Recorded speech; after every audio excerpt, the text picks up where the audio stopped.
Elsa n'oubliera jamais le moment où son téléphone a sonné. Une sonnerie banale, presque anodine, qui a pourtant suffi à faire basculer sa réalité.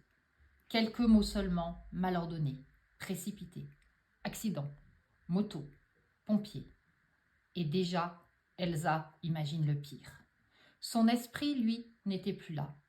Il était déjà sur cette route, auprès de Philippe, ou plutôt auprès de l'image qu'elle s'en était faite.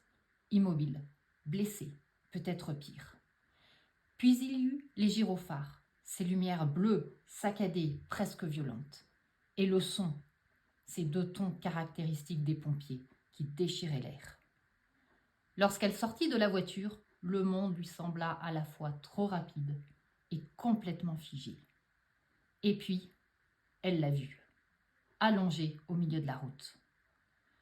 Ce n'est que quelques secondes plus tard, quelques secondes qui lui parurent une éternité, qu'une voix la ramena à la réalité. Il était vivant, blessé oui, mais conscient, présent.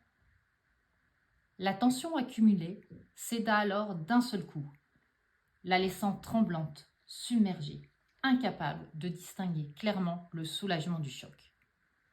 Mais ce qu'Elsa ne comprit que plus tard, c'est que le véritable impact ne s'est pas joué uniquement sur cette route.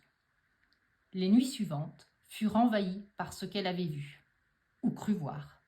Dès qu'elle fermait les yeux, les images revenaient intactes. Philippe, étendu au sol. Les lumières bleues, incessantes, qui pulsaient derrière ses paupières.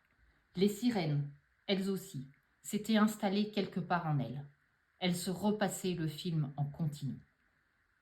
Le temps passa, mais ce qu'elle avait ressenti, ce qu'elle avait imaginé en une fraction de seconde, continuait, lui, à exister pleinement.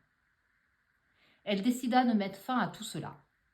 Essaya une séance d'hyplie qui décharge émotionnellement l'inconscient. Et la nuit suivante, le sommeil était de retour, sans gyrophare bleu, ni sirène,